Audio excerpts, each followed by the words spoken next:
Hi everyone. Thanks for coming today. I'm just gonna do a sound test to see if everyone can hear me.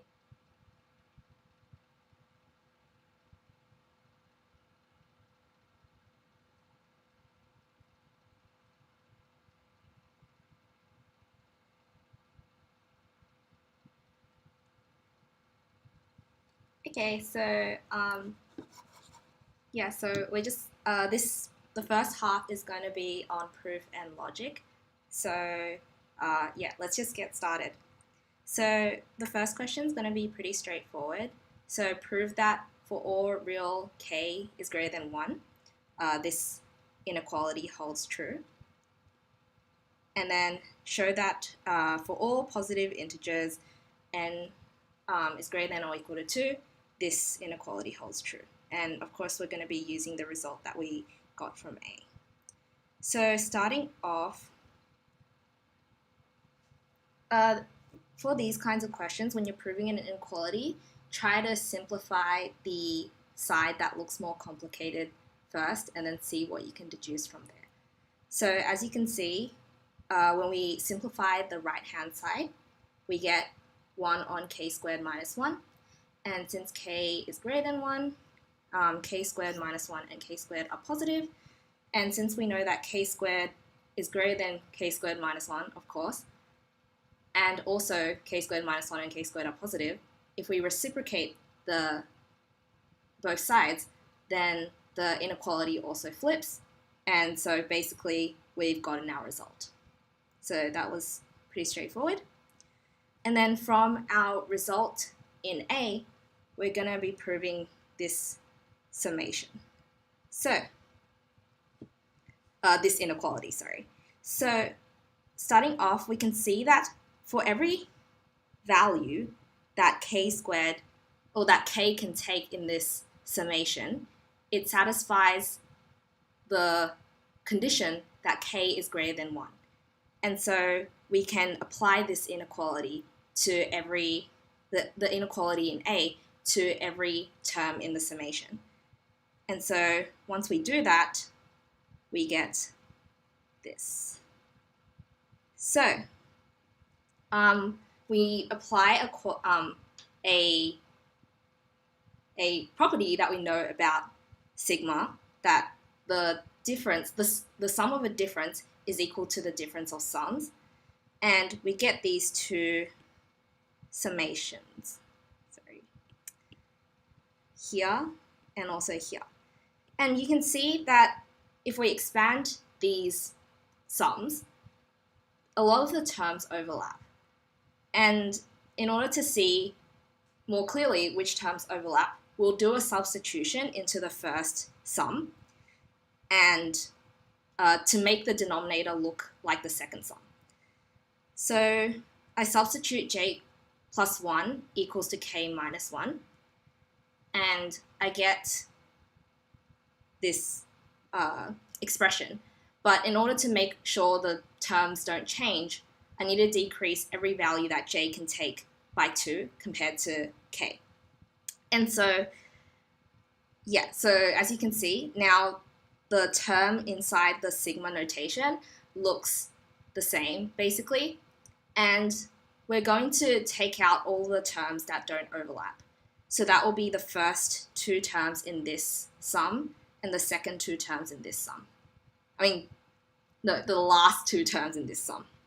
Yeah. So once we do that, we can see that now these two sigmas are exactly the same, and so then we can just essentially cancel those out. And here, once we simplify that, we see that this expression on the right-hand side is equal to 3/4 minus a positive number. And so then we know that this is less than 3/4. And so therefore, this is also less than 3/4, as we have here. And this is our desired result. So yeah, so that's the first question done. And then for the next question, we want to show that if P is prime, then root P is irrational. And when we're proving that something is irrational, we should stick to using proof by contradiction. And so we first assume that root p is rational. And also I'm going to state that root p is positive because that will save us some explanation later. Because we can now say that root p can be written as r on s, where r and s are positive integers. And also the greatest common divisor of r and s is 1. So based on this thing that we have, so the equation that we have, we can now rewrite it as this. So ps squared is equal to r squared. And since r and s and r have no common factor other than 1, s squared and r squared must also have no common factors other than 1. And so it must be p that divides r squared. And we want to somehow reason that p also divides r from this, because we're going to somehow be proving that the GCD of r and s can't actually be 1. And so, yeah, so we know that p divides r squared, and the way that I reasoned that p must divide r is that since p is prime, p must also appear in the prime factorization of r squared, and since r squared and r have the same prime factors, ignoring multiplicity, p must also divide r. So essentially p must also appear in the prime factorization of r, since it appears in the prime factorization of r squared. Hence, we can write r equals to pn, so essentially p divides r. And when we substitute r equals to pn into this first equation, we get ps squared is equal to p squared n squared. And if we divide p on both sides, we see that s squared is equal to p n squared. And this is in a very similar form to this first expression. So essentially, we can also reason that p must also divide s. However, this means that r and s have a common factor p, which is greater than 1, which is a contradiction because we originally stated that the greatest common divisor of r and s have to be 1. And so our assumption that root p is rational must be incorrect. That is, root p must be irrational. So yeah, that's the next question done. And so moving on to the third question, we want to prove by induction that for all n is greater than 8, the equation 3x plus 5y equals n has a solution x and y, where x and y are non-negative integers.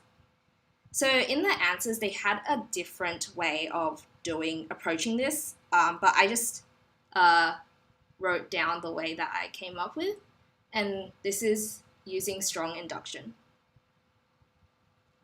So we let Pn be the statement that 5 jokes, there's a mistake here. Yes, it's supposed to be 3x plus 5y.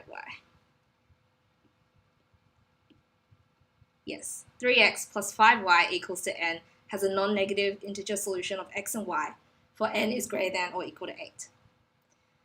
So yeah, we basically assign the statement Pn to this statement that we want to prove. So first we consider P8, and we can see that there's the solution x equals to 1 and y is equal to 1. And so P8 is true. For the case P9, we have x is equal to 3 and y is equal to 0. So P9 is also true. And we have the case P10, and this has the solution x is equal to 0 and y is equal to 2. So P10 is also true. So yeah, once we've proven the base cases, we're going to assume that the statement Pn is true for n is equal to 8 all the way to k, for some k is greater than or equal to 10, where k is an integer. So once we've proven our base cases, we can assume that k minus 2 is true because we've proven 3 base cases.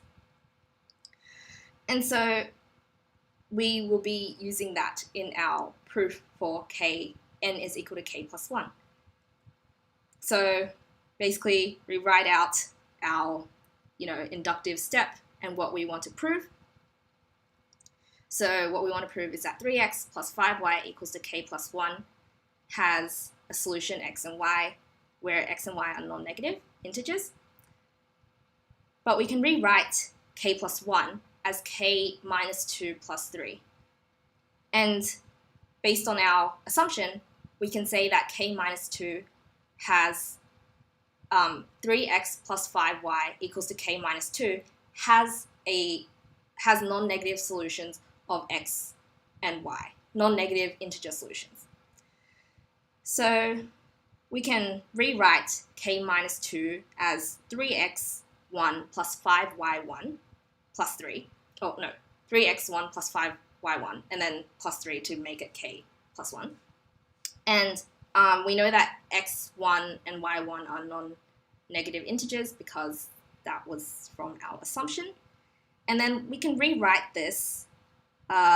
Essentially, we can rewrite k plus 1, which is this expression, as 3 times x1 plus 1 plus 5y1.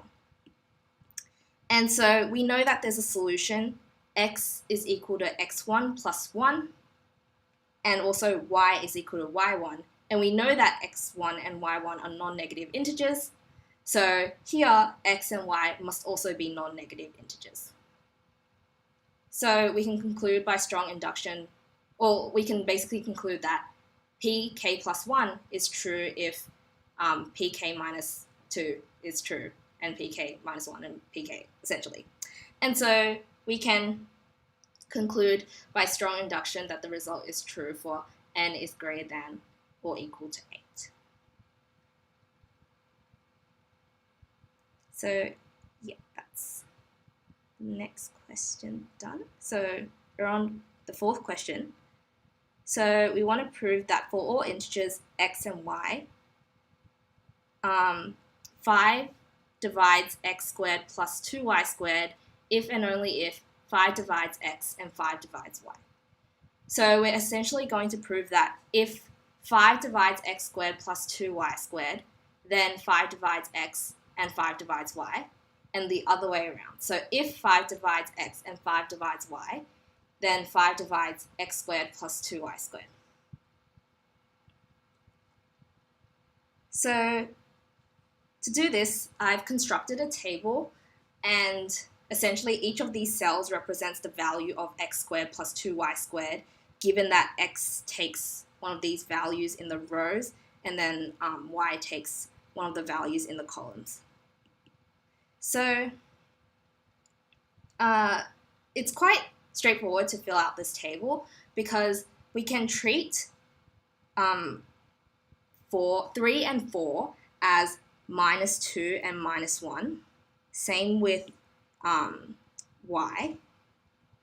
So essentially, the rows for 3 and 4 are going to look the same as the rows of 2 and 1 respectively, and also the columns of 3 and 4 are going to look the same as the columns for 2 and 1 respectively.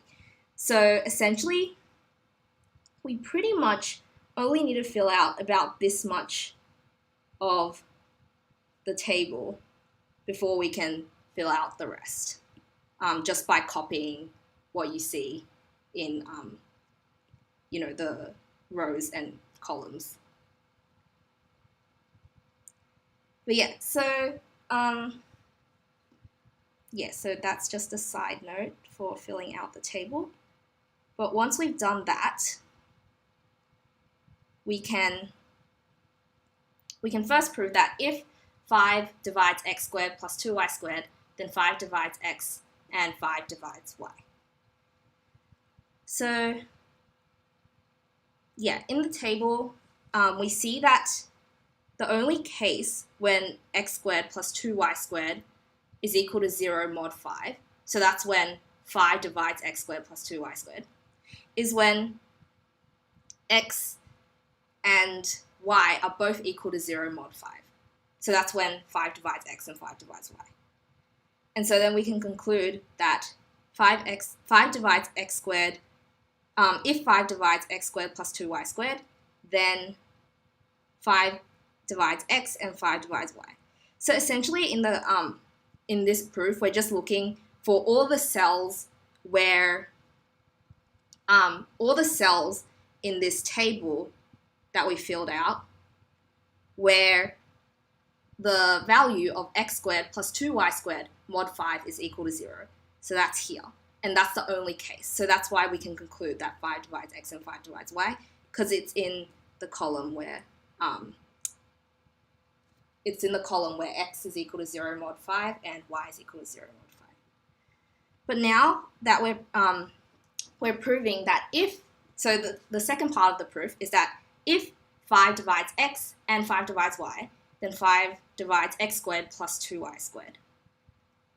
And now what we do is we look at the columns and / rows where x is equal to 0 mod 5 and y is equal to 0 mod 5. So essentially here and here. And we can see that indeed x squared plus 2y squared mod 5 is equal to 0 in this case. So that is 5 divides x squared plus 2y squared.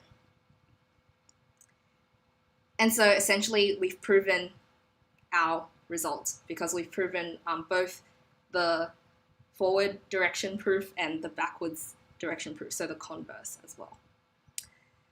And yeah, so yeah, that's the question essentially.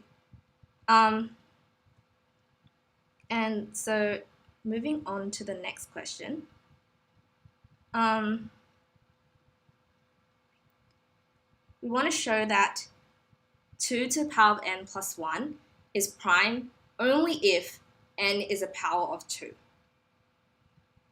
And it might, the only if might be a little bit off-putting, I guess, because you don't know what assumption you should start with, but you should just phrase it in a way that you can understand. So essentially, this is just stating that if 2 to the power of n plus 1 is prime, then n is a power of 2. And this is just to show another technique of doing proofs, but to prove this statement, we will prove the contrapositive. So if n is not a power of 2, then 2 to the power of n plus 1 is not prime. And so first, our assumption is that n is not a power of 2. Well, an integer positive power of 2, more specifically. And so yeah, we assume that n is an integer that is not a power of 2, then n must have a prime factor that is greater than 2, because n can't be 1 or 2, so it has to be 3 or more, and any number that's greater than 3 must have an odd prime factor, or any integer that's greater than 3. And we can express n as Pm, so P is an odd prime, and M is some positive integer. So now we can rewrite 2 to the power of n as 2 to the power of mp, which we can write like so. So 2 to the power of m to the power of p plus 1. And if we remember our rules for factorizing the sum of odd powers, then we can say that we can write 2 to the power of n plus 1 as this essentially, so 2 to the power of m plus 1, and this rule for this part of the rule for factorizing the sum of odd powers. So we can see that these two are integers. Yeah, so these two are integers, and but we want to know, we want to make sure that it's not the case that one of them is equal to 1 and the other is equal to a prime number, for example. So we need to justify that. And so, so I just wrote this as xy, where x is equal to the first term and then y is equal to the second term. But we know that x is equal to 2 to the power of m plus 1, and m is greater than or equal to 1 because it's a positive integer, and so we know that x is greater than 1. Also, we know that 2 to the power of n plus 1 is greater than 2 to the power of m plus 1 because n is greater than m, and so the integer that y takes has to be greater than 1 as well. The reason why we know that n is greater than m, by the way, is because n is equal to mp, where p is the odd prime and m is the positive integer, and the odd prime obviously has to be greater than 1. So we know that n is greater than m, therefore 2 to the power of n plus 1 is greater than 2 to the power of n plus 1. If we know that both x and y are integers greater than 1, then we know that 2 to the power of n plus 1 is a composite number, given that n is an integer that is not a power of 2. And so then we can conclude that if n is not a power of 2, then 2 to the power of n plus 1 is not prime, and that is the contrapositive statement. So essentially we've proven that if 2 to the power of n plus 1 is prime, then n is a power of 2.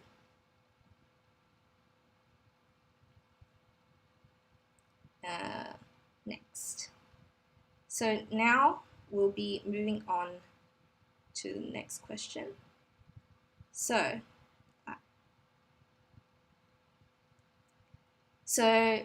we want to prove that given the definition of what it means to be a limit point, 0 is a limit point of this set that's given to us. And the definition of the limit point is that for all positive values of epsilon, there has to exist an element in the set given such that the element is not equal to the limit point, and the difference between the element and the limit point is less than the value of epsilon.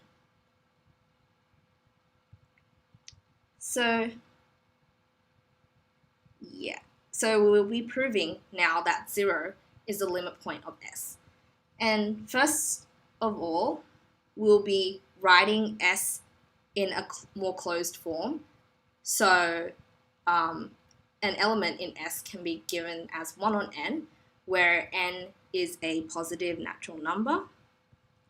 And so now we can suppose that, let some element be in S, and we can write it as 1 on n, where n is a positive natural number, and we'll take the difference between the limit point and the element in the set. And the reason why we're doing that is because we want to prove, so we have these down pat, but now we want to prove that there exists an x such that this holds true first, and then we'll prove that the x also satisfies this. So in order to prove the second bit, we just take the difference between the limit point and the element.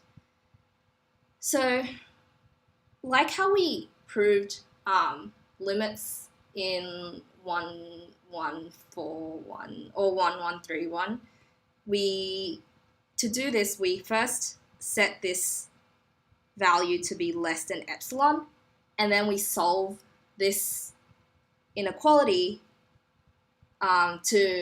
find what value of x we can choose for this condition to hold true. So the difference between x and the limit point is less than some positive value of epsilon.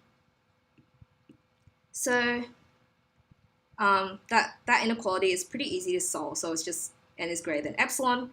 And so essentially, if we select a positive natural n such that n is greater than 1 on epsilon for some positive value epsilon, then we can guarantee that the difference between x and the limit point is less than epsilon.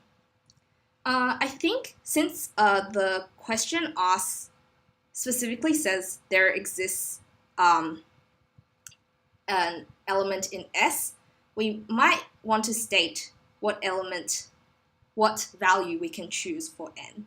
So something that we might be able to, add is that we can say something like, say, n is equal to the ceiling of 1 on epsilon, plus 1, for example, and we can guarantee that here n is a natural number. So something like that, and so that we can kind of put down the fact that there does indeed exist a specific n, x/n, if that makes sense. But yeah, I think this is enough, but if you want to add something else, you can also add this.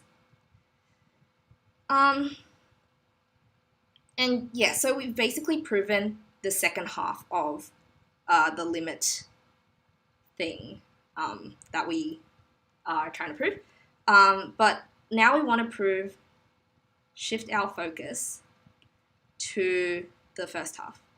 And this is quite straightforward because we know that any element can be written as 1 on n, and that can't equal to 0, which is the limit point candidate right now. So essentially, all we have to do is state that, and we've basically proven the first half as well. So we've proven both parts of this proposition that we want to prove, and so we can conclude that 0 is indeed the limit point of S. So in part B, we want to write in symbols the statement that A is not a limit point of S, and simplify our answer so that the symbol for negation / the tilde symbol is not used. So in order to do that, we know we just have to put the tilde symbol outside of this whole expression, and then, do that, and then we can simplify it so that we get rid of the tilde eventually. So in order to do that, we use our logic laws.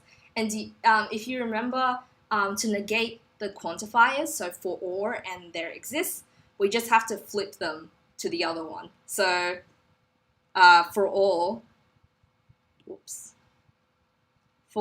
becomes there exists, and there exists becomes for all. And now that we have that down, we want to simplify this part. So if we expand it using De Morgan's law, we flip the logical and to a or, and we negate all the base propositions inside. And once we have that down, it's quite easy to negate the not equals and the less than. So yeah, so once you do that, you've basically gotten the negation of the statement without tildes. So yeah, we've basically found the statement that we wanted to find in part B. But now we want to show that if y is an element of the set S, then y is not a limit point of S. So basically, no elements in the limit point in the set can be a limit point. So, to prove that y is not the limit point of S, we have to prove that y satisfies one of these. So so all we have to do here is just say that, y satisfies this expression for y to not be a limit point, or this statement, sorry. But yeah, so the first thing is just to verify what this statement sounds like when you say it. So there exists an epsilon for every x in S such that x is equal to y. So note that this statement doesn't involve the epsilon, or the difference between x and y is greater than or equal to epsilon. So just note that all we have to do is find a value for epsilon that satisfies this condition, or just this condition is satisfied by one of the elements in the set. So so first, the low-hanging fruit, I guess, is we let x be the element y in the set. So here, we first consider the element y in S. So essentially, here we're just setting x, that's bad, x to y. And clearly, y is equal to y, so it satisfies this condition.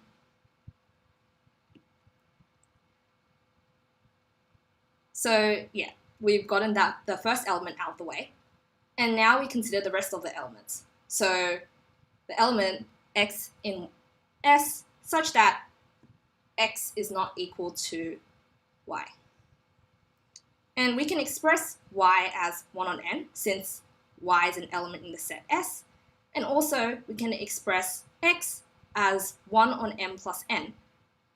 And to make sure that x is still in the set, we need to place some restrictions on m. So m is an integer where m is greater than minus n, so the denominator here is still positive, and also m is not equal to 0, so that this condition holds true. X is not equal to y. So now we take the difference between, so essentially our aim here is to prove that this condition holds true for every value of x, or the rest of the values of x, essentially. So to do that, we'll take the difference between x and y, so the limit point candidate, I guess, because it's not actually a limit point. And so once we do that, we can see that the fraction is equal to this, and clearly it's non-zero, and the absolute value makes it positive. So if we choose a epsilon with a magnitude that's smaller than this fraction,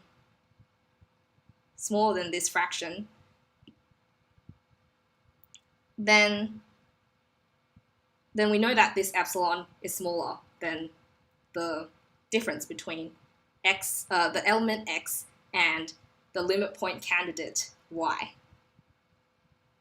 And so,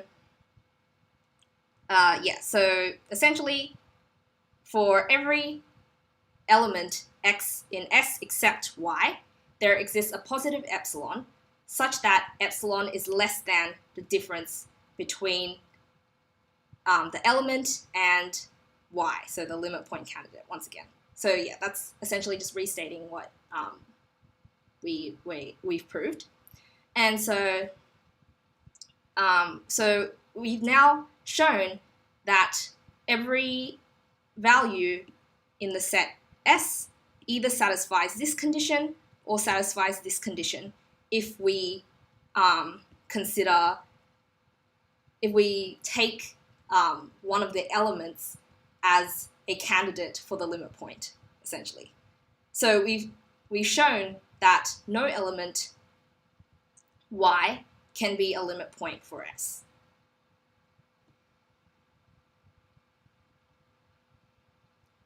So now, moving on to the next question, we want to construct truth tables for these propositions,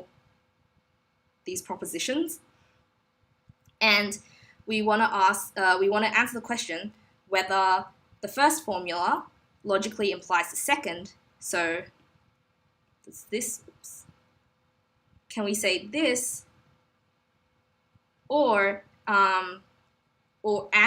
does the second formula logically imply the first? So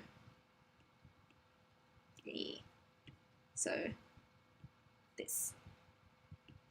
And the way that we're gonna confirm whether these implications hold true, we're gonna see whether the truth table.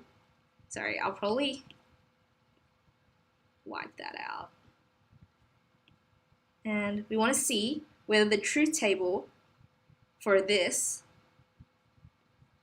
has only true values in its column, and whether this in the reverse direction, whether that column in the truth table has only true values. So essentially, is the implies statement a tautology?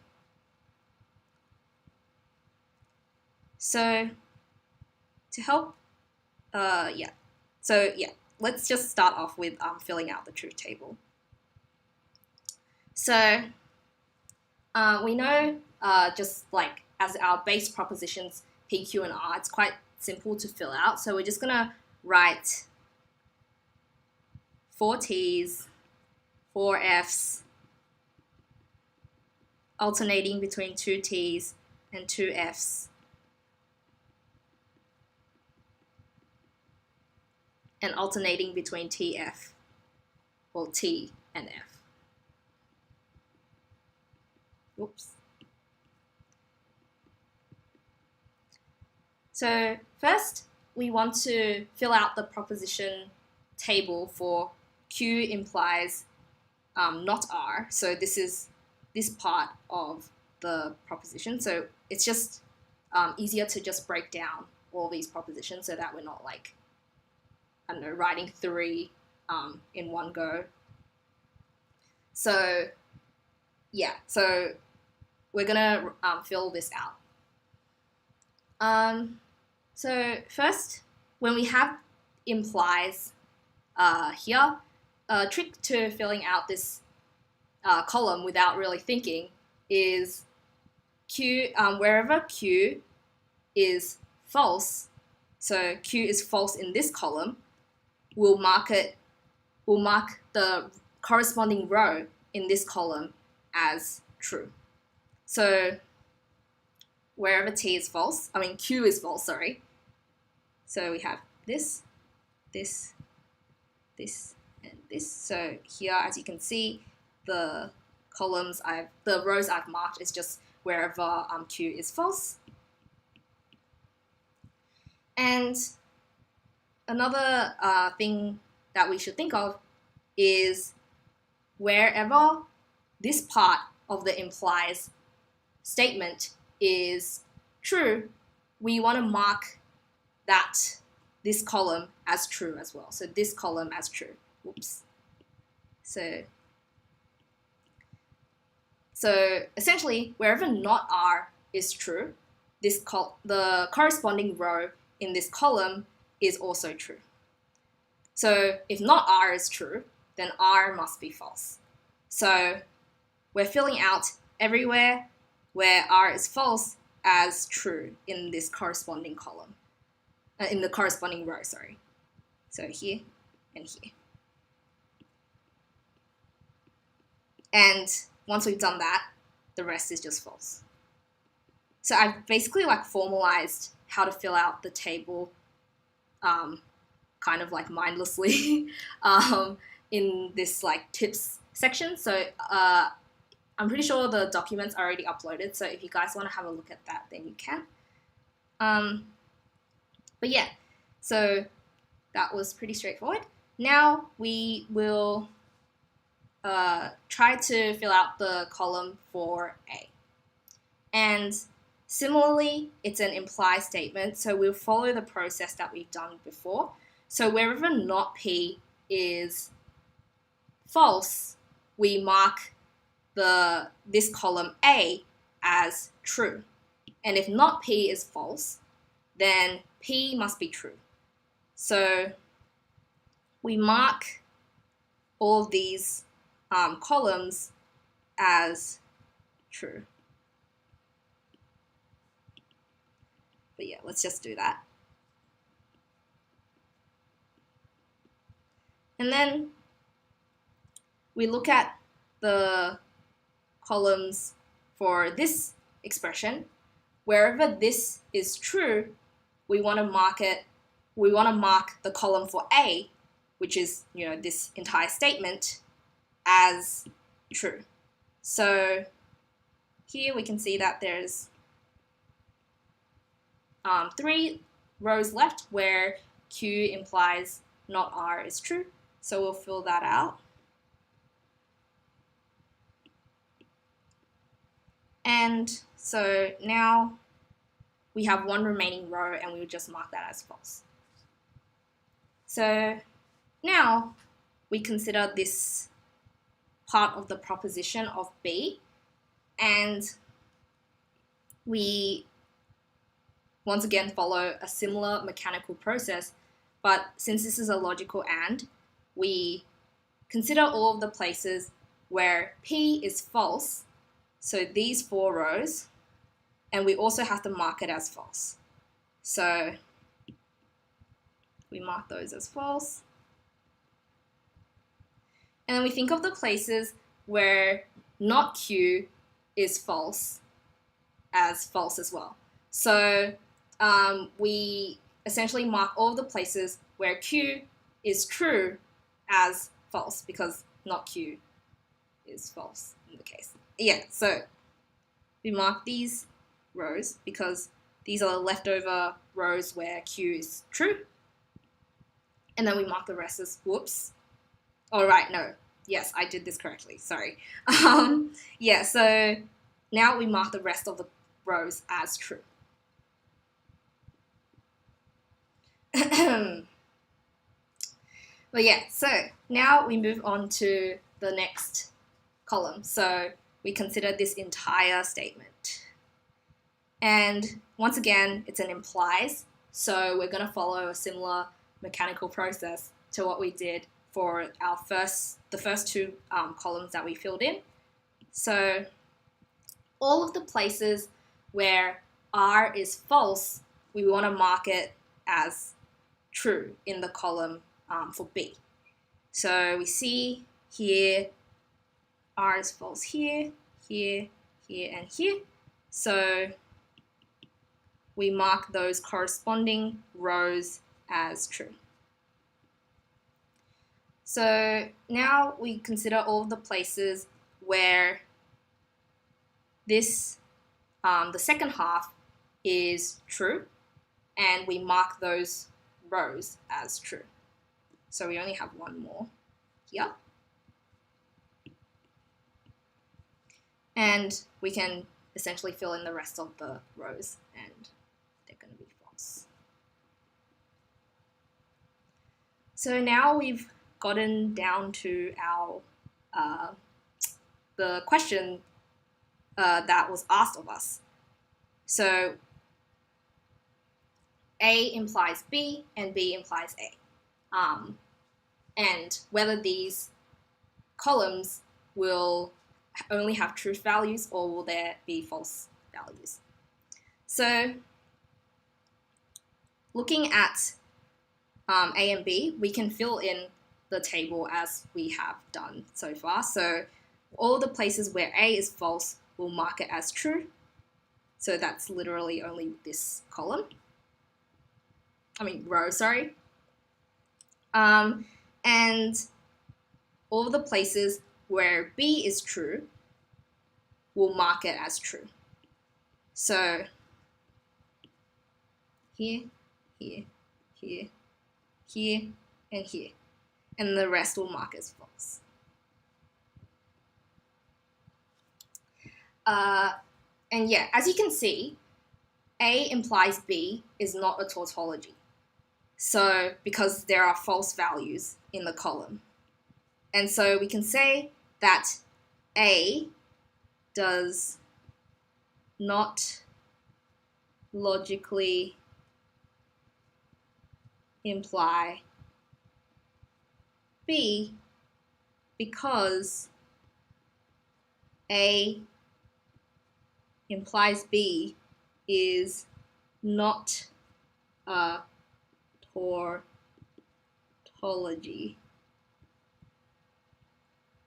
And so also now we can fill out our column for B implies A. And to do that, once again, we use our mechanical process. So all of the columns, all of the rows where B is false, we'll mark it as true. So here, here, and here. All of the places where A is true, we'll mark it as true. So essentially all of the leftover, so as you can see here, here, here, and here, they're all true, and those were our leftover rows. So we can fill that in.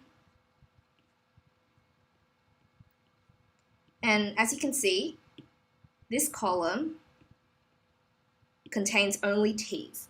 And so that means that B implies A is a tautology, and so B logically implies A.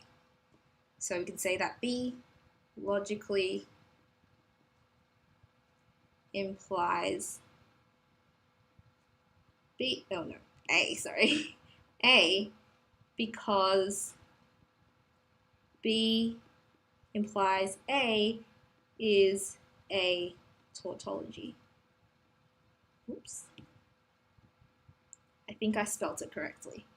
But yeah, so that's essentially filling out the truth table. And yeah. So next, we want to consider the following propositions. So from 1 to 5. Whoops. From 1 to 5. And we want to write these propositions in symbolic form.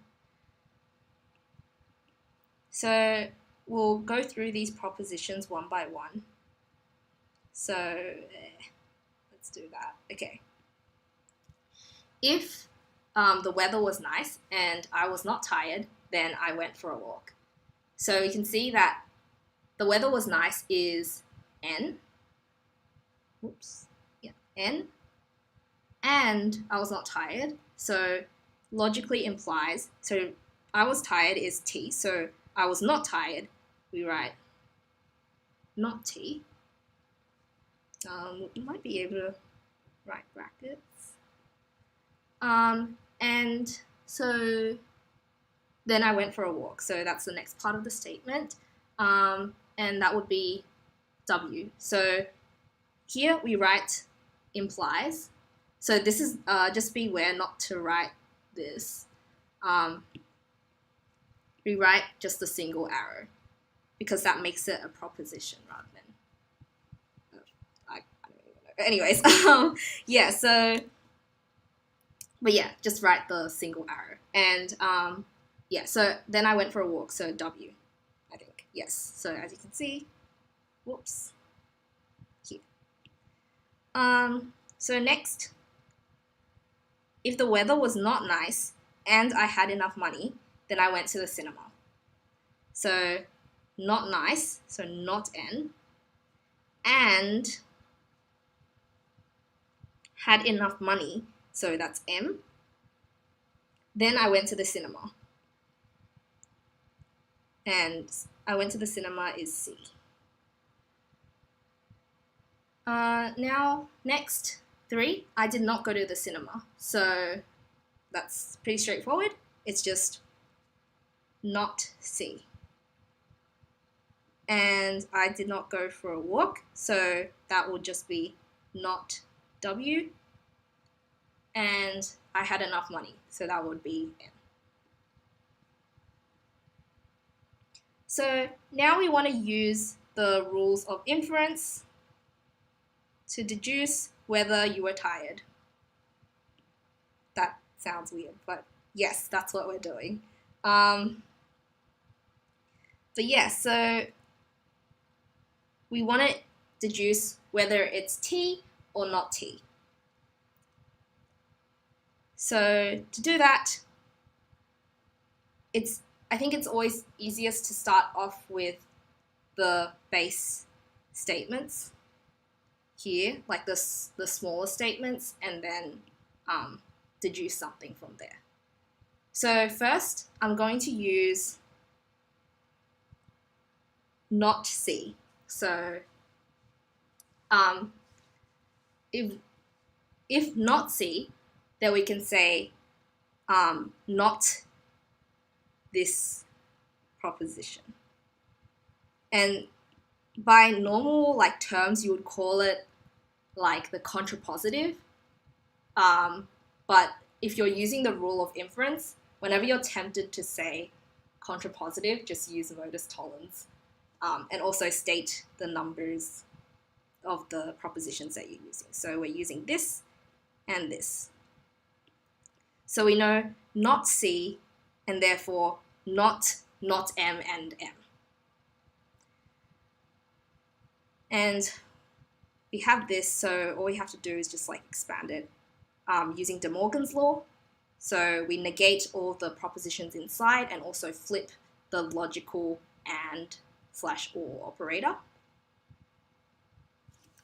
And once we simplify, we use the double negation law on N. And since we know M is true, and either N or not M is true, then N has to be true because not M is not true. So basically we've concluded N. And I'm just going to draw a line here because it's kind of like a branch of logic on its own. But now we consider not W. So as you can see from proposition 1, if not W, then not N and not T. So here, we have to negate this because W has been negated. And once again, it's kind of like the contrapositive, but then instead of stating the contrapositive, we use modus tollens. We say modus tollens. And so once we've done that, we can use De Morgan's law once again, expand, and using the double negation law again, quite similar. And we can conclude, since N is true, and it has to be either not N or T is true, then we can conclude that T is true because not N is not true, clearly. And so we can conclude that hence I was tired. I still am, but yeah, so essentially we've basically proven something about someone using the rule of inference. But yeah, anyway, so yeah, that's how you use the rule of inference, and maybe put a full stop here because they might be picky about that, but I'm not sure. So anyways, but one last note I wanted to make is that proposition 8 and proposition 12, we can write that in the implies form, so write it with like the arrow. And essentially, we can write 8 like so, not m or n, and that's just by the commutative law. And then we can write m implies n. And the reason why we know that is because the truth tables of these two are the same. And this we can write n implies t. And from our previous propositions, so let's say 8, we know that m is true, and so therefore n has to be true. And the reasoning for that will be modus ponens. So modus tollens is for like the contrapositive, and then modus ponens is for like your normal implication statement, is how I like to remember it. And similarly for 12, we know that from 9, n is true, and so then therefore from 12, t has to be true, because n implies t. And similarly, the reasoning will be modus ponens. But yeah, that's it from me. Yeah, thanks for watching. There will still be the second half of this seminar, so please stay and watch that. Okay, thank you everyone.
All right.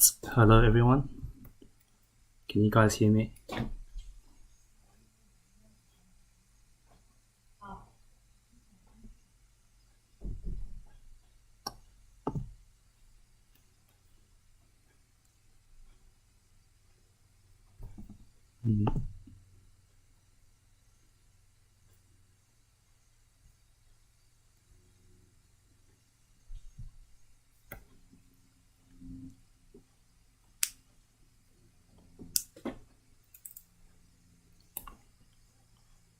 Can you guys hear me? Yep. Okay. So I'll be starting.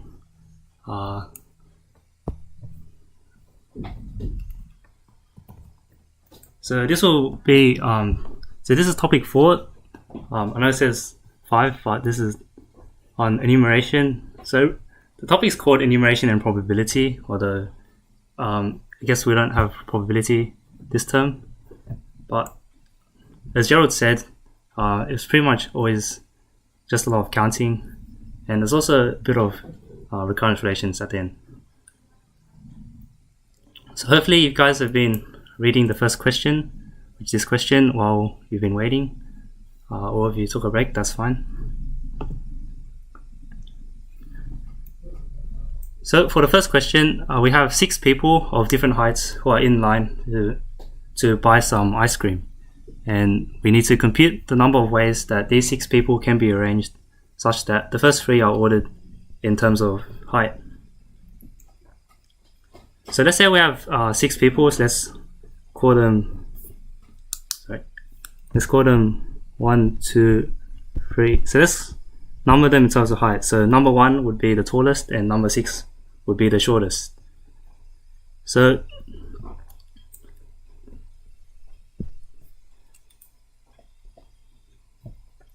to do this, first, so the way to count this, first we could consider the first 3 people.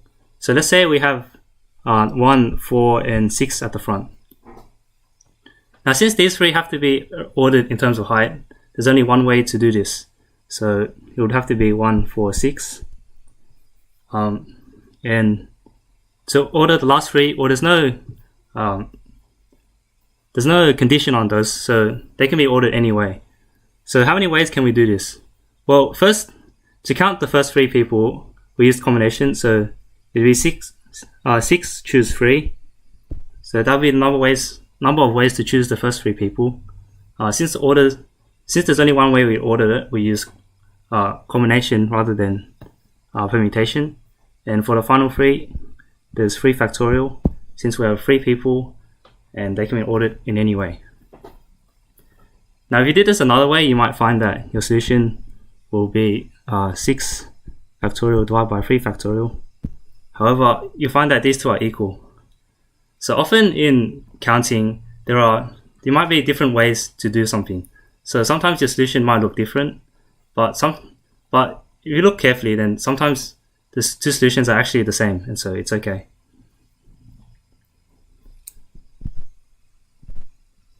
For part B, so now we still have 6 people, but now we need the first 4 to be ordered in terms of height.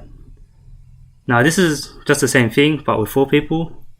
So we choose 4 people to be at the front. And now we have 2 remaining people, so that's 2 factorial, or just 2. Now for part C, compute the number of ways such that 6 people can be arranged such that the first 3 are ordered in terms of height, and also the last 3 are ordered in terms of height. So what this means is it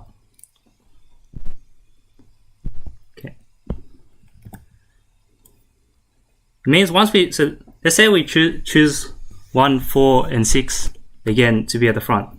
So say 1, 4, 6, since they have to be in terms of height. Now, our remaining 3 people, 2, 3, and 5, also have to be in terms of height. So there'd only be one way to do it. Okay. So to count this, we choose the 3 people at the front. But now, once we've chosen the 3 people at the front, there's only one way to arrange the remaining 3. So the total number of ways is just C6 choose 3. And now part D is a little challenging, so I'll leave that. This worksheet will be uploaded on the MathSoc website later, so you can check that out there. I have written a solution, but it is quite difficult. It is a challenging problem, so if you have difficulty with that, that's alright.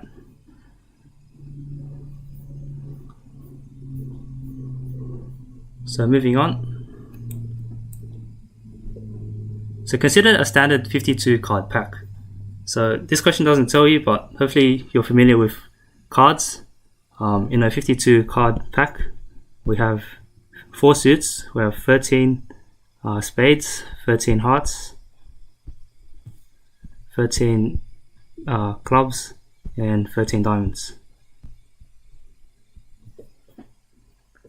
So how many 7 card hands contain exactly 3 hearts, 2 spades, and 2 clubs? Well, these suits are independent. A card can't be there aren't cards that are hearts and spades, so we can just do it one by one. So first, how many ways can we choose the 3 hearts? Let's choose another color. So we have 13 hearts, as you can see here. So that's just 13 choose 3, since we need 3 hearts. And then we choose 2 spades and 2 clubs. Oops.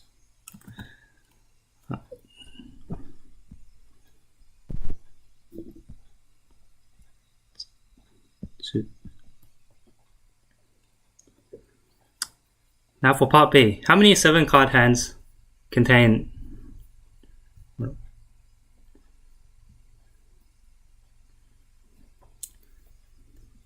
spy?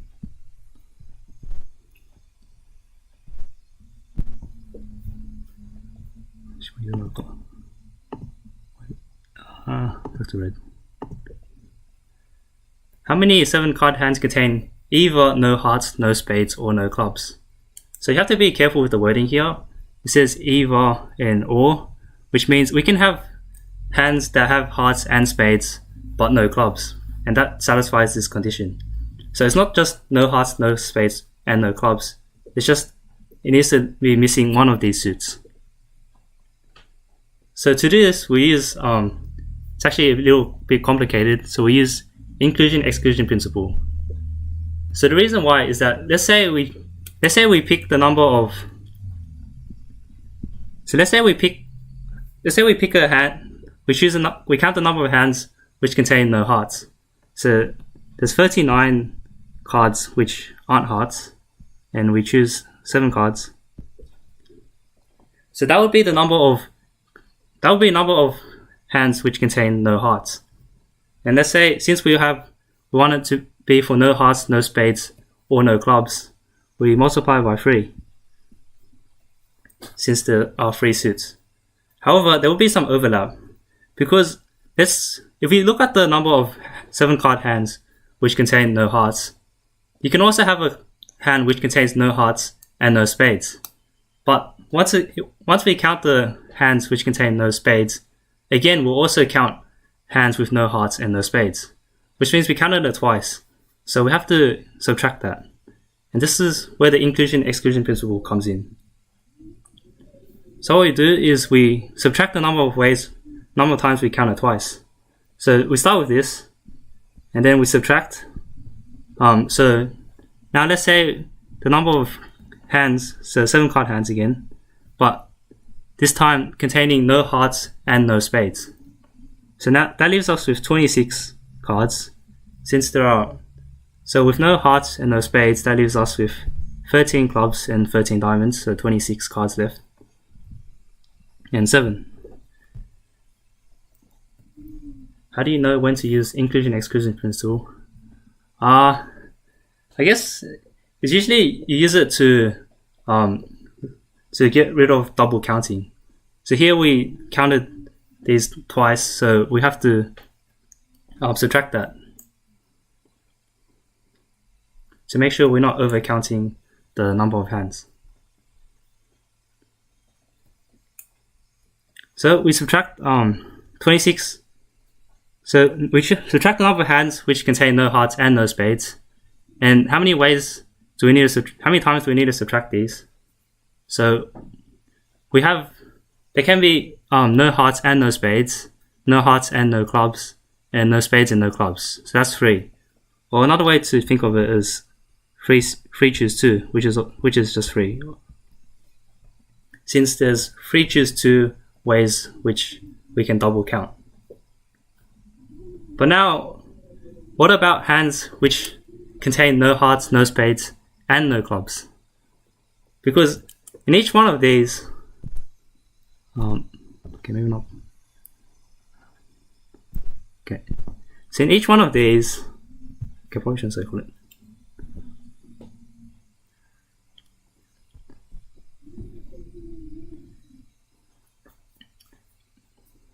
So in each one of,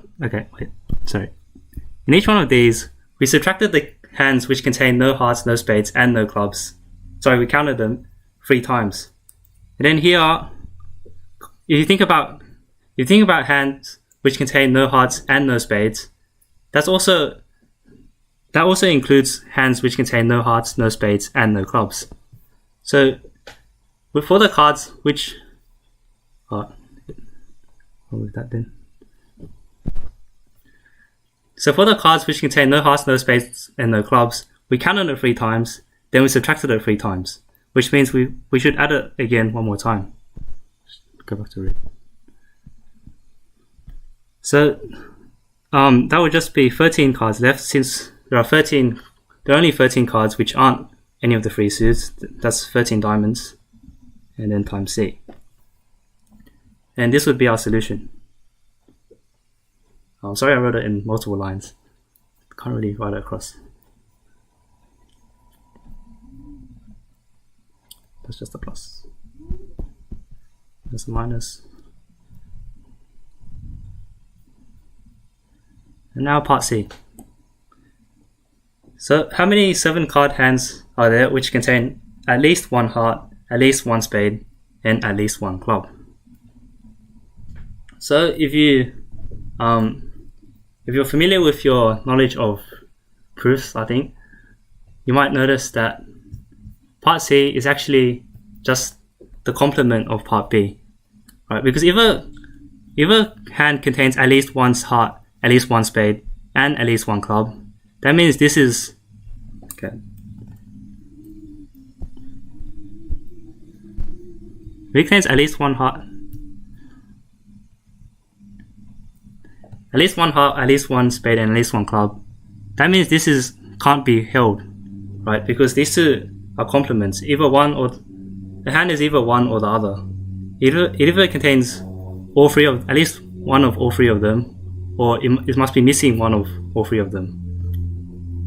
So that means we can just subtract our answer from part B.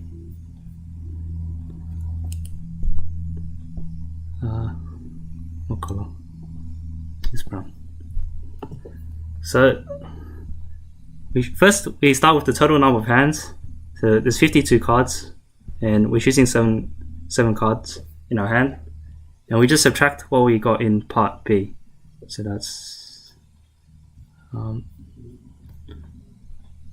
C 39 7 times 3 minus C 39. Wait, sorry, it's 26. 26 times 3 plus C 13 7. Okay, and that's part C.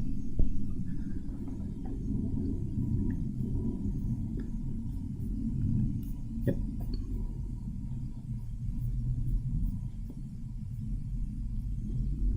Okay, so moving on.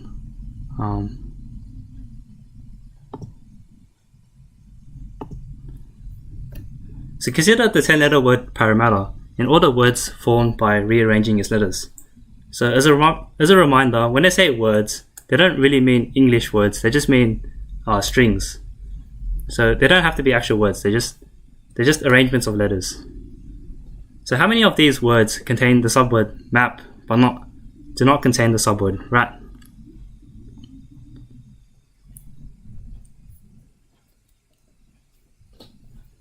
So how can we count this?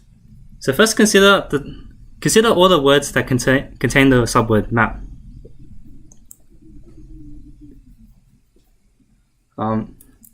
And then consider the number of the words that contain the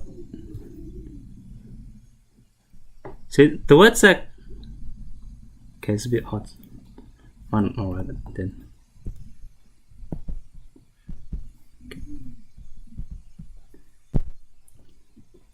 So the words that contain the subword map but do not contain the subword rat, or the total number of these words will just be the number of words that contain map minus the number of words that contain map and rat, right? So if you think about all the words that contain the subword map, they either contain the subword rat or they don't.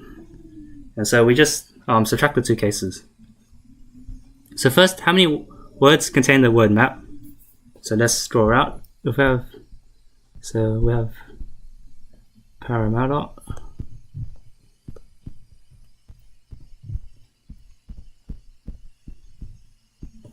So let's take out the word map. So that takes out P and A and M. That leaves us with R, two R's. Okay.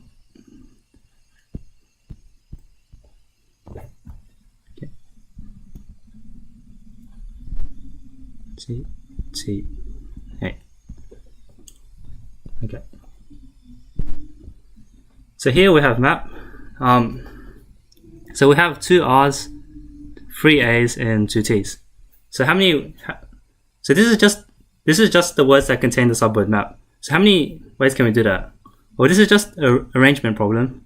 So the way to do this is we group this as one. So think of this as one letter, and that means we have 8 letters, right? 7 letters and map.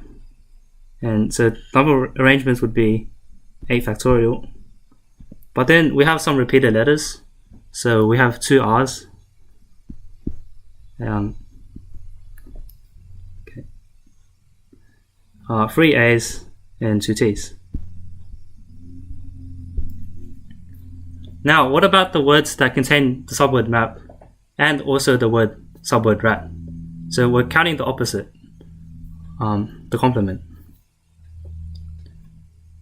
So now we do the same. So let's take our map.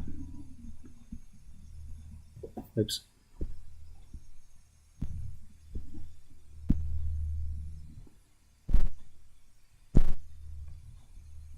And then also take our rat. And that leaves us with, let's say this. Leaves us with 1 R, A, T, A, I think. Yep. So again, we need to arrange this. So we have 1 map, 1 rat, and 4 other letters. So that's 6 letters. So that's six things to arrange. Right, 4 letters and 2 subwords, and then we have 2 A's.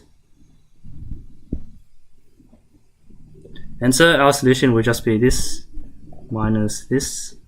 So I'll write it out. Just be A factorial divided by 2 factorial, 3 factorial, 2 factorial minus 6 factorial divided by 2 factorial.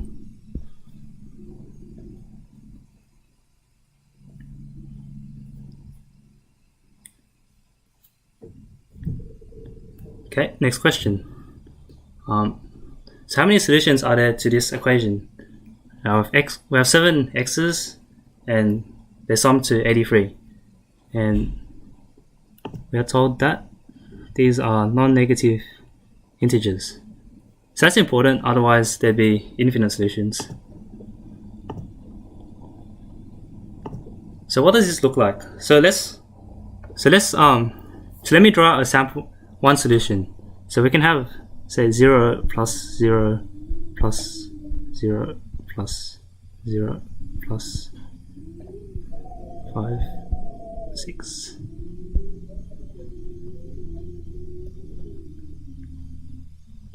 So that's one solution, right?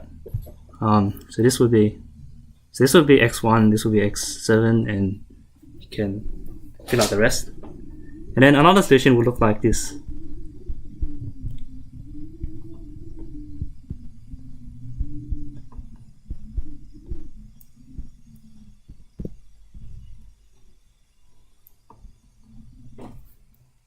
And there'd be many more. So and our task is to count how many of these solutions are there. So how can we count this? So one way to think of this is we can think of these x's as baskets. So we have 7 baskets because 7 x's, and these have to be non-negative. So in essence, we're basically just distributing 83 units into these baskets, right? And if we do that, then we know that they'll sum up to 83, which means this will be a solution. And if we distribute, and since we're distributing units, that means these will always be integers, and they'll always be non-negative too. So we just need to count the total number of ways to do this. And so here we use the stars and bars method because these baskets, so these 83 units are the same. So if we distribute 1 to here, so we distribute 1 to here and 1 to here, or if we distribute 1 to the last one and 1 to the second last one, it's the same. It doesn't matter which order we distribute it, because these 83 units, they're just units of 1, 83 times 1. So the way we do this is using the stars and bars method. So think of having 6 dividers. So 1, 2, 3, 5, 6. And then we have 83 units to distribute. So these will be our stars. So we have 83.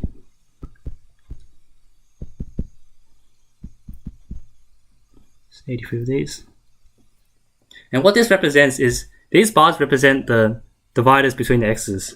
So the number of stars here, this would be x1.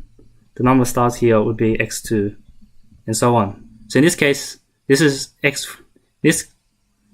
So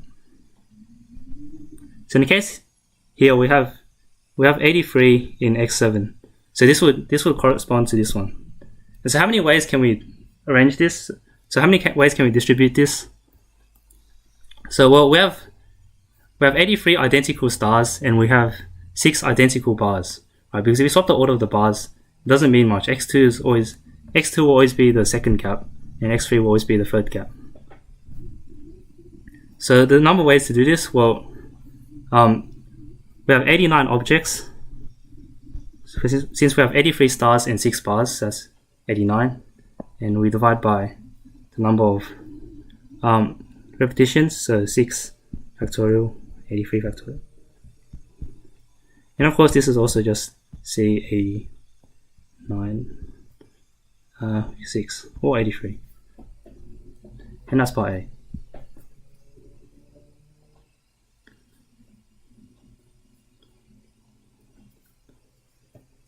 Part B. So these questions are often, I'd say they're relatively common, and they're always structured like this. So part A will ask how many solutions are there to this equation with no restrictions, and part B, they'll add a restriction.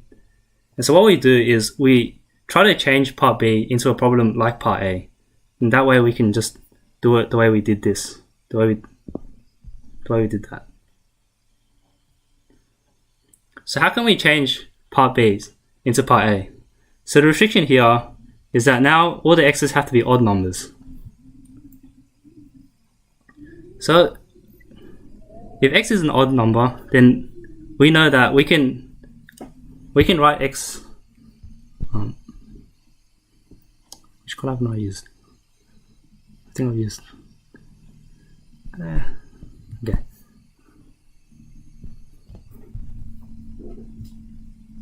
Okay, so if x is odd, then that means we can say xk is equal to yk plus 1.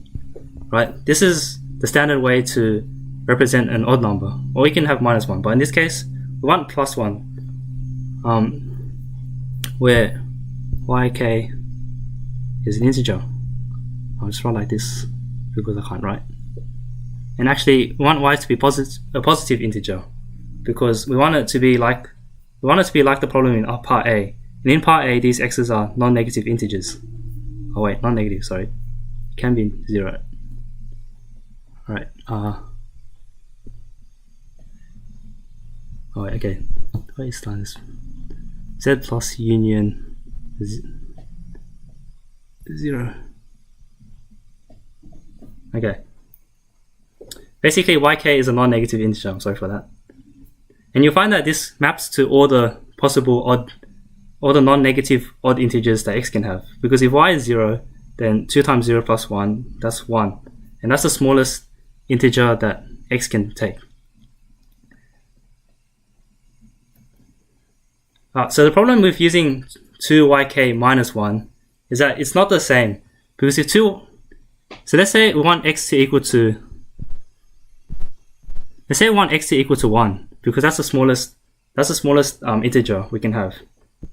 So if we use 2y minus 1, that means y has to equal to 1. So the smallest y will be 1. But we want it to be the same as in part A. And in part A, we know that these x's, they're non-negative integers, which means they can be 0. But if we use 2yk minus 1, then that means y will never be, y can't be 0. Because if y is 0, then this will be, if y is 0, then this will be 2 times 0 minus 1, which is minus 1. And x can't be negative. So in this case, we want to use 2yk plus 1. And now once we use this, we substitute into the equation. So if you remember, it was just x1 plus x2 plus x3 equals 83. So instead, now we have, go back.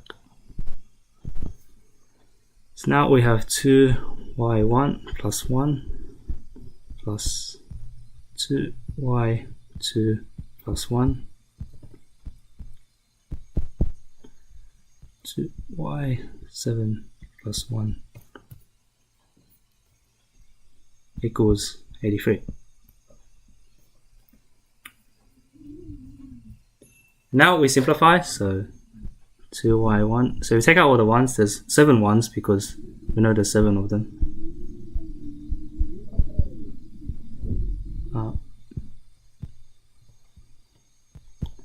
So 83 minus 7, that's just 76. Right? Yeah. And then take out the 2's.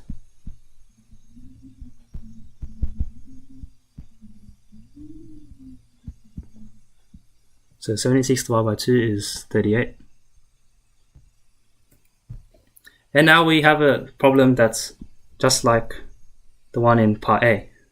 So we know all the y's are non-negative integers and they equal 38. So we use the same stars and bars.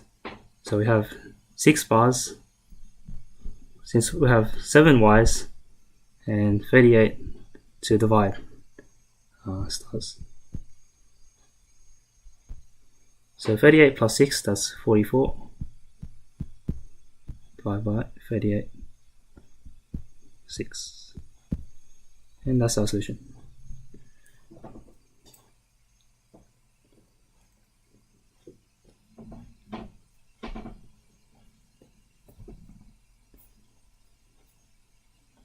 And moving on. So prove that given any 7 points on a circle of radius 1, there exist at least 2 that are less than 1 unit away from each other. So this problem is quite tricky because it's very hard to see where to start. So the hint here I'd say is when I say at least 2, there's often a way to say that we need to use the pigeonhole principle.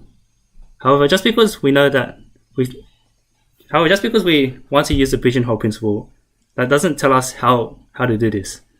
So actually, this kind of requires, I think it requires a bit of knowledge actually, but at least the way I'm doing it is, so let's draw a circle first. So one thing you might know or not know is that if you inscribe a regular hexagon,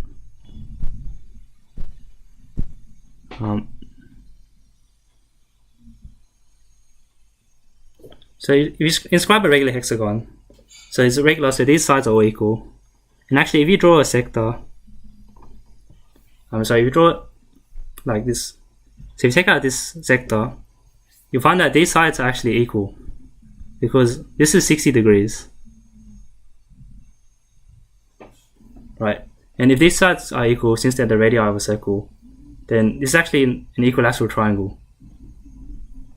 So what that means is that if this circle is radius 1, and we have a circle with radius 1, that means these lengths will also be length 1. So now what we do is we split this circle into 6 parts, right? Into 6. So remember, the circle is just the outside. So we split it into 6 parts, 6 arcs that would be. So that would be 1 and 2, 3, 6. And in each of these arcs, if we have 2 points on the arc, okay, I might draw again. So we have 2. So now the distance from one point to the other is 1. That means if we have 2 points on the arc,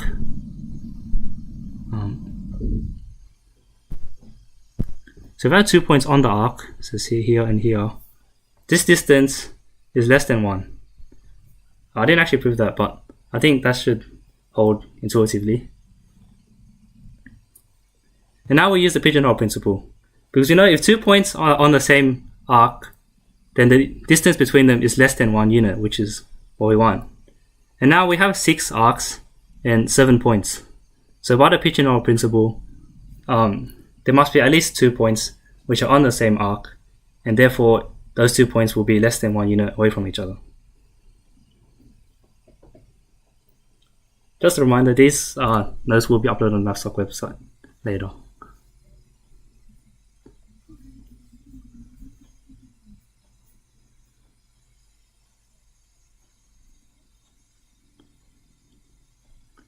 So moving on.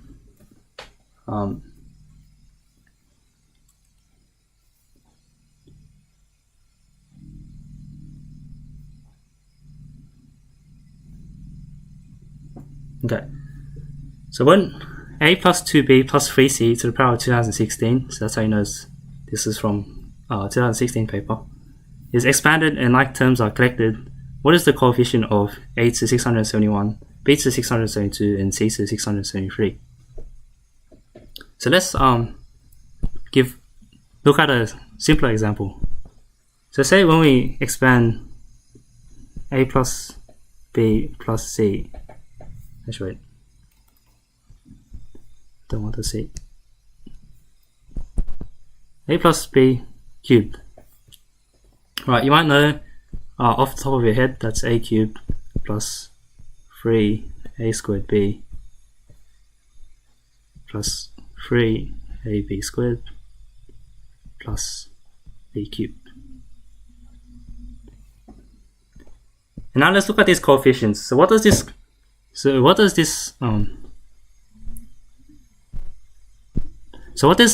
3 in front of the 3ab a squared b mean? So if we draw out a plus b 3 times, it just means each time we chose a squared b, there were 3 ways to choose it, right?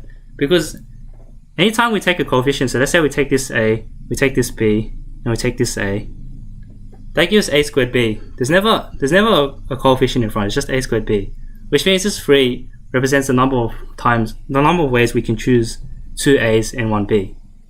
And you'll find that is how we, and you'll find that is what it is. So there are 3 ways to choose 2 a's and 1 b from out of 3. And we apply the same concept to this question. So now we have 2016 of these, So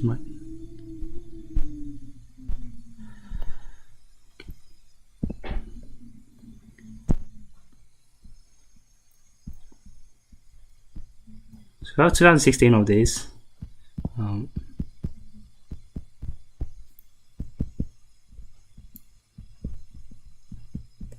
Sorry, it's 3. Actually, although the 2003s are there, we can ignore them for now because that's not what we're just counting the number of ways these times occur. So there's 2016 of them. So you want to choose 671 A's. So we just use the combinations. So it doesn't matter which order we choose from. If we choose this A and then this A, or we choose this A and this A, that's still A squared, right? So the order is not. So we just use combination. So choose 2016, choose 671 A's times. So once we've chosen the 671 A's, now we have 2016 minus 671 left, right? That is 1,345. Sorry. 672 B's. Yep. And the remaining, well, it's 673, choose 673, which is just 1, but you can write it anyway. And if you write it out in factorial form, you find that this is equal to 2016 factorial divided by 671 factorial 672 factorial.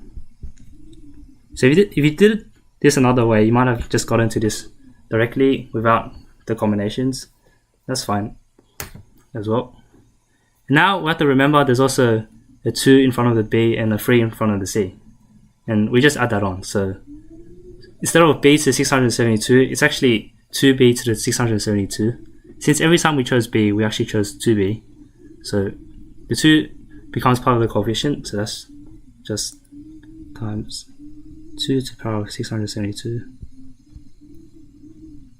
2. And also the 3 to the power of 673. And that's our solution.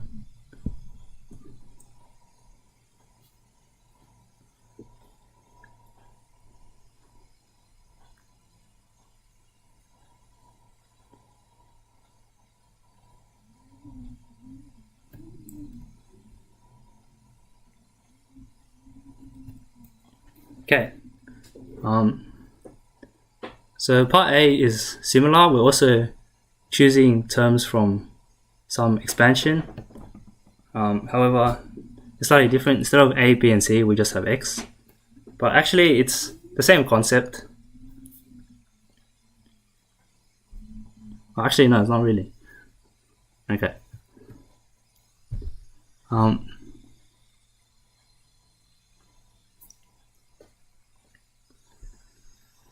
Okay, so for part A, we have so we have six of these terms, right? If we write it out, plus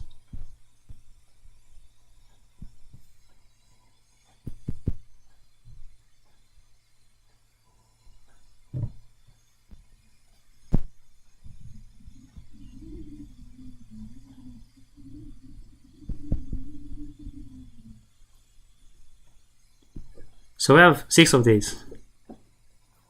And every time we choose, so we need to choose, so we need to take x70 out of this, right? We want to, so how many times can we make x70, x to the power of 70 using these 6 terms, right? So let's say, so what, for example, one way would be, we could choose 1 from the first term.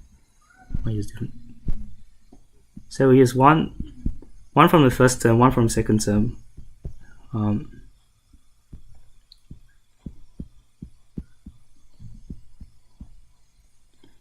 So that would be one way to choose x70. And the coefficient, again, the coefficient of x to 70 would just be the number of ways we can choose x to the 70 out of this group of 6 brackets.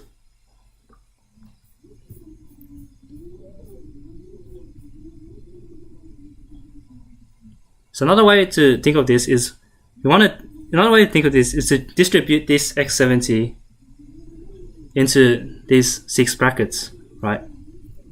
Because we want to distribute this 70 into the 6 brackets, because essentially the coefficients. So 1 is basically just x to the 0. We just want these to add up to 70, because that means we'll get x to the power of 70. And so we're just distributing 70 into 6 baskets. And this becomes the stars and bars once again. So we have 6 brackets, so that gives us 5 dividers.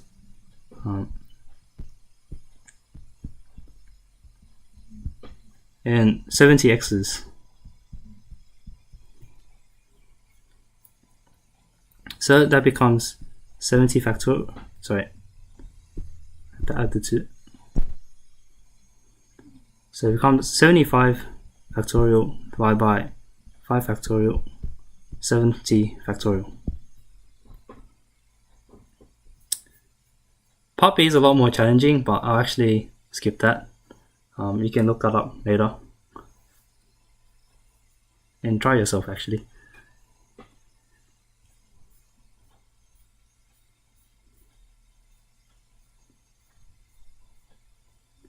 And moving on to the next part. So this topic is enumeration, and well, without the probability, it's just enumeration. But it also includes recurrence relations, which isn't really that related to enumeration, but it's a big part. Oh, actually, it's not. It's a part it's usually included in the exam, so you should know how to do these. Although the thing about this is that they're very methodical. So if you know the method to doing them, then they're quite easy. So we have this recurrence relation: a to the power of n minus 4a to n minus 1 plus 4a minus 2 equals n. So the way to start these, as always, is to look at the homogeneous relation. So we ignore the n on the right hand side, and we just look at an minus 4 an minus 1 plus 4 equals 0. And first we try to solve this. And to do this, we get the characteristic equation. So if we sub in, so let's use Hn. We sub in a to the lambda n. So we'll find that if we sub this in, we'll find that it after some simplifying, it becomes a quadratic. It becomes lambda squared minus 4 lambda plus 4 equals 0. And then we solve this. So that's just lambda minus 2 squared, which means lambda equals 2. And that's just, we have a single solution. So what we get is a2 to the n, and we should always get 2 solutions, 2 linearly independent solutions, although don't worry about that. We just want 2 parts basically. So for the second part, what we do is we can't just have another 2 to the n since these 2 are the same, so we add an n to the front. So this is the first part. This is the first thing we have to do, and then now we have to worry about the n. So how do we, because if we sub this in, this is the solution to this. So if we sub this in, we'll get 0, which means it doesn't affect the n, which means we can always sub this in. No matter what a and b are, this will always, once we sub it in, it will equal 0, which means we can just add this to the solution and this will give us another solution. But now, how do we get the n? So to do that, we try a solution. We make a guess, and this guess will be in the same form as this right hand side. So what can we sub in here, and that will come out looking like n? And n is n would be, you think of about it, it would be a degree 1 polynomial. So we would have like a degree 1 polynomial. So Cn plus d. And C and D are constants, but this time we need to find them. So we sub it in, we get Cn plus d minus 4 Cn minus 1 plus d plus 4 Cn minus 2 plus d, and this equals n. So if we collect like terms, so let's look at Cn, we have Cn, and then here we have minus 4 Cn, and here we have plus 4 Cn, so that gives us just Cn. Now we have plus d, minus 4d, plus 4d, so that's also plus d. And then minus 4 minus c, so that's plus 4c, and then here we have minus 8c, so here we have minus 4c, and here we have here we have minus minus, so plus 4c, and here we have minus 8c, so that gives us minus 4c. This is equal to n still. And then we equate, so Cn equals n, so C equals 1. And then d minus 4c equals 0, so that means d equals 4c, which equals 4. And then we combine it all together, so solution would just be an equals a times 2 to the n plus bn 2 to the n plus cn plus 4d.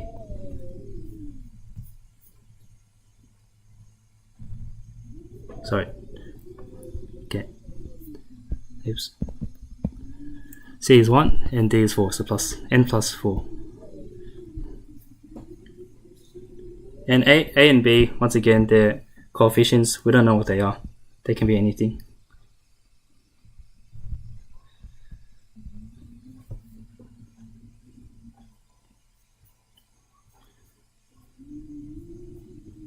Now part B. So now it asks what form of a solution would you try if the right hand side were replaced by 5 times 2 to the n. So this requires a bit of, I think this is just a knowledge question. You just either know it or you don't. So again, as I said before, when the right hand side is n, so whatever the right hand side is, we want to take something that's similar to that, because we want to try something which we would sub it in and we'll get something to do with n. So we did that with Cn plus d, we subbed it in and we got something times n plus something.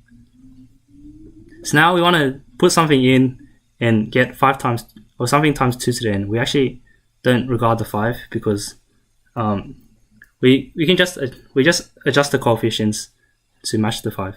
So we just want something that will get the 2 to the n. And the intuitive solution would just be 2 to the n. If we sub in 2 to the n, that might give out 2 to the n.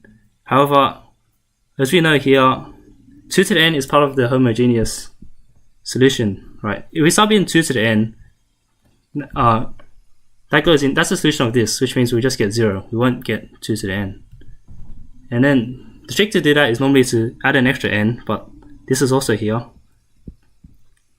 So if we sub this in, we'll also get 0, which means we just sub in n again. I mean, we add another n. So for part B, this was part A, part B, we just try n squared 2 to the n. And we add a coefficient in front. So this way, this gives us a bit of, it allows us to adjust it so it matches the 5 times 2 to the n. And you don't need to solve it, the problem just asks for the formula solution. And moving on.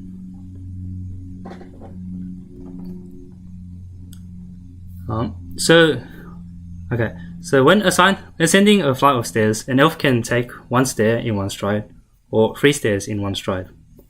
And we let an be the number of different ways for the elf to ascend an n staircase.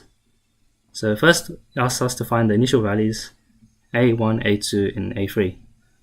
They're not really initial values, just the first few values.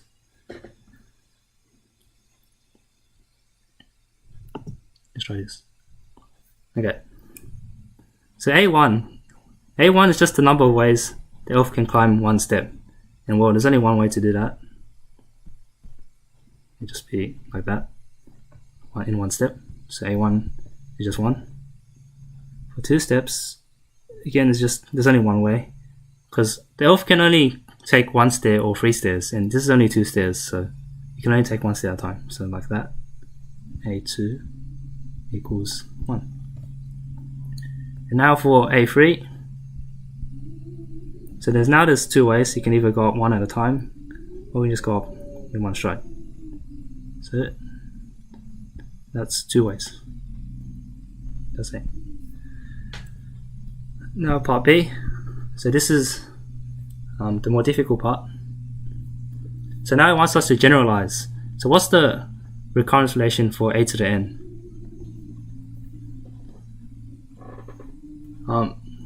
So how is an is the number of ways for the elf to climb n stairs. So if you think about that, what does that mean? How can an elf climb n stairs?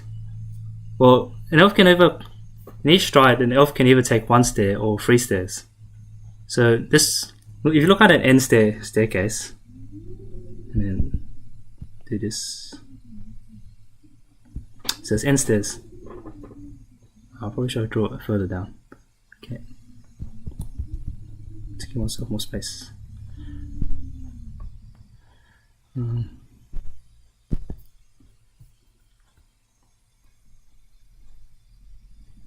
no, that's not really. Try again.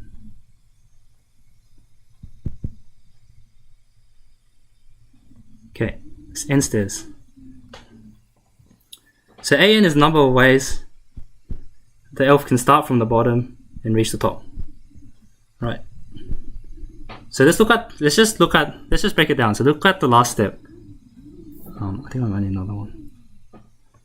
So to get to the last step, to get to the nth step, the top of the stairs, the last step must have even be a 1 step or a 3 step. Right. That's the number of ways the elf can take the final step. And now how many ways can the elf reach this step? Well, this would be this would be the n minus 3 stair. And to get to this, well, by definition, there's an minus 3 ways of reaching this stair. And similarly, there's an minus 1 ways of reaching this stair by definition. And so the number of ways to reach this top stair would just be the number of ways to reach this stair and then go to the final step, or the number of plus the number of ways to reach this stair and go up. So then that would be our recurrence relation.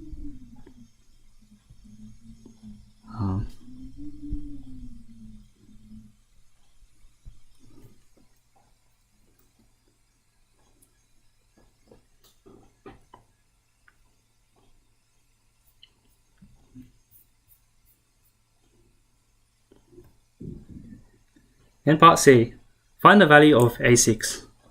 Well, once we have the recurrence relation, this is just subbing in values, so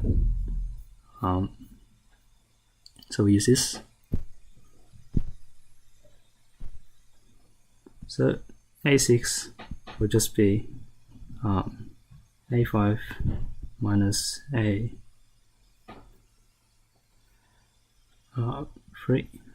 So why don't we include going up 1 stair 3 times from an minus 3? Yeah, so that's correct. There's actually 2 ways of reaching this n stair from this. So once the elf is at n minus 3, at this stair, they can either go up 1 stair at a time, or they go up 3 stairs. However, that's actually, it doesn't matter. That's not what we're counting, because if we were counting that way, that would be 2 times an minus 3. But we just counted it once because we're just counting this step. And if it goes this way, well, we're actually counting it within this an minus, sorry, other way. If it goes up this way, we're counting it within the an minus 1. So yeah, that's actually already, that's counted in the an minus 1.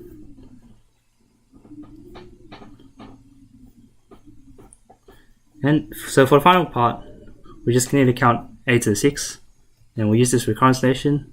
So a6 equals a5 minus a3, because 6 minus 1 is 5, and 6 minus 3 is 3. And we know a3 is 2 from part A, but we don't know a5, so we keep going. So that's just a4 minus a2. And we don't know a4, so we go again. It's a3 minus a1. Okay. And now, so a1 is 1, a3 is 2, if you remember from part A.